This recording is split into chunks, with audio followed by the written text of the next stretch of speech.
मैं आपको याद दिला दूं, 5 बजे आज तक में कार्यक्रम हो रहा था। पुष्पेश पंत जी जो उस समय पर दिल्ली यूनिवर्सिटी के प्रोफेसर थे, वो दिल्ली के स्टूडियो में बैठकर एक बात को कह रहे थे कि आज उत्तराखंड में मातम मनाया जा रहा है। मैं शपथ ग्रहण समारोह में था, वहां के हालात देखकर बड़ा दुखी हुआ कि जिस तरीके से राज्य आंदोलनकारियों को पुलिस ने बाहर का रास्ता दिखाया वो बर्दाश्त के काबिल नहीं था। हमें समझ में आ चुका था कि शायद बहुत बड़ा छलावा हमारे साथ हो चुका है। खैर, 9 नवंबर के बाद मेरा सवाल है, मेरे सभी मातृशक्ति जिन्होंने अपना सब कुछ खोया, मंच पर बैठे तमाम वो राजनीतिक लोग जो एक ताकत थे उस समय पर उत्तर प्रदेश की सरकार को ललकार रहे थे, चाहे फिर हमारे रविंद्र भाई हों, चाहे हमारे नेता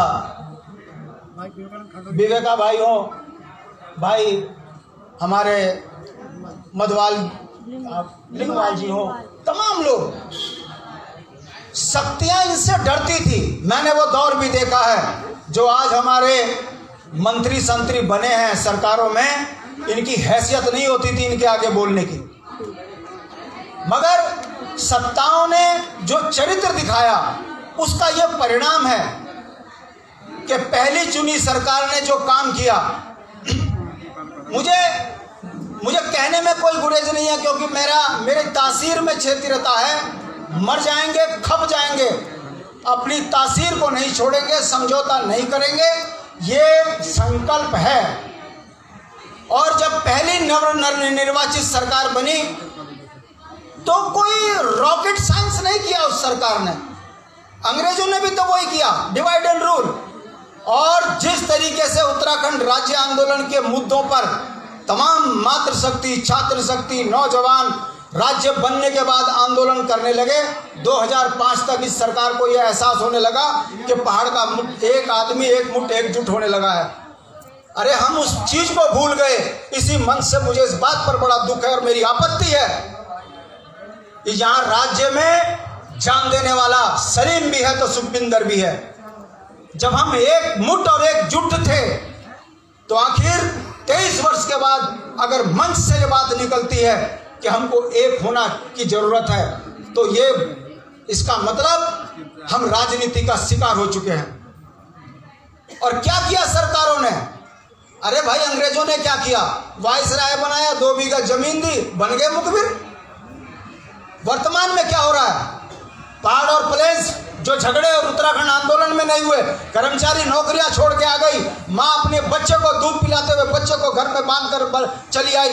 मैं बीना बहुगुणा का उदाहरण देता हूँ। मैं सुशीला बलूनी जी का देख सकता हूँ, घर के अंदर बच्चों के लिए खाना नहीं बनाया और बुढ़िया अरेस्ट हो रखी है हमारी। वो दौर हमने किया, वो संघर्ष हमने किया, मगर एक झटके में हमारे को तोड़ दिया चिन्हीकरण के मामले में। और जिस तरीके से हमको हमारी सोच में बांटा है, अंग्रेजों ने 90 साल राज किया और मुझे लगता है अभी और 10-15 साल और हमारे ऊपर ऐसे लोग राज करेंगे जिनका उत्तराखंड से कोई लेना देना नहीं है। जो हमारे मंत्री बने, बता दो किसी का बच्चा जेल गया हो? ये वो लोग हैं। विवेक भाई के संघर्ष को हम क्या नहीं जानते? अरे 1970 के उस दौर का छात्र नेता यदि हम चाहते तो इसको उत्तराखंड के छतरी पर बैठाते तो आपके बच्चों के भविष्य को सुरक्षित करते, मगर हमने किन को भेजा? चोर दरवाजे से आते हैं, मत्था टेक के चले जाते हैं, विधानसभा घोटाला कर जाते हैं। हमारी हिम्मत नहीं है मुंह पर बोलने की कि आप जैसे लोगों ने उत्तराखंड की तकदीर और तस्वीर को बदला है। मेरी पीड़ा है, मैं इस मंच पर आकर, इस जगह पर आकर अगर मैं जो बात बोलता हूं उसमें कोई राजनीति नहीं होती। मैं ना कांग्रेस मानता, ना भाजपा मानता, ना मैं यूकेडी मानता। मैं ये मानता हूं कि उत्तराखंडी है, ना हिंदू, ना मुस्लिम, ना सिख, ना ईसाई। इस लाइन पर लिखा हुआ आज पर अमल हम नहीं कर रहे। बता दीजिए मेरे अलावा कौन व्यक्ति ऐसा है जो गांव-गांव में घूमकर इस बात को कहता है कि हमने हर वर्ग को अपने साथ लेकर चला। मगर क्या हम इस बोलने के लिए इतने भी मजबूर क्यों हो गए कि जब हम कहते हैं कि वोट के लिए हम एक मत और एकजुट और एक मुठ होना चाहिए, क्यों नहीं होते? वोट के लिए हमारे लिए कोई जमीन दे देगा, हमको अपनी जान दे देगा, मगर जब वोट का सवाल आएगा तो कभी पहाड़ का व्यक्ति को वोट नहीं पड़ रहा है। क्यों? पहाड़ का व्यक्ति जब मैं कहता हूं तो बात करता हूं, जब हम जानते हैं कि राष्ट्रीय पार्टी हमारे साथ धोखा कर रही है तो ये सत्ताएं इनको क्यों मिल रही है।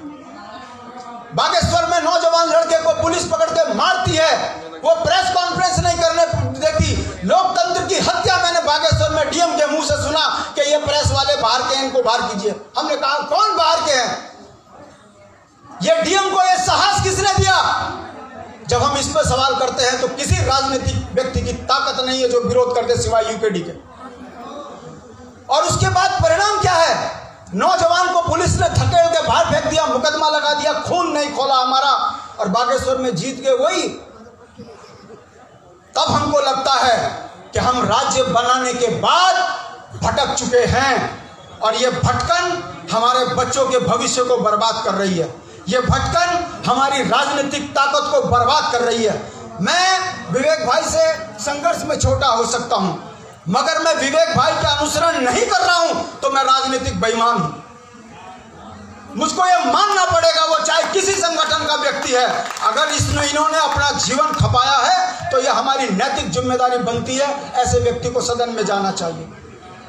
मगर तपस्वी को हम जमानत जब्त करा दें और चोर दरवाजे से बेईमान को माननीय बना दें, और उसके बाद हर साल अगर हम यहाँ पर आकर ये कहें कि हमको अपने सपनों का उत्तराखंड बनाने के लिए संघर्ष करना है, कब तक?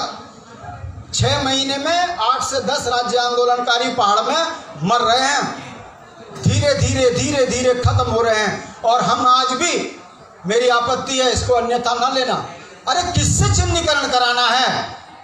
कसम खाइए कि 10 पर्वतीय जन के अंदर एक रात के अंदर पूरे परिवारों को उत्तराखंड राज्य आंदोलनकारी बना देंगे। ताकत है आपकी।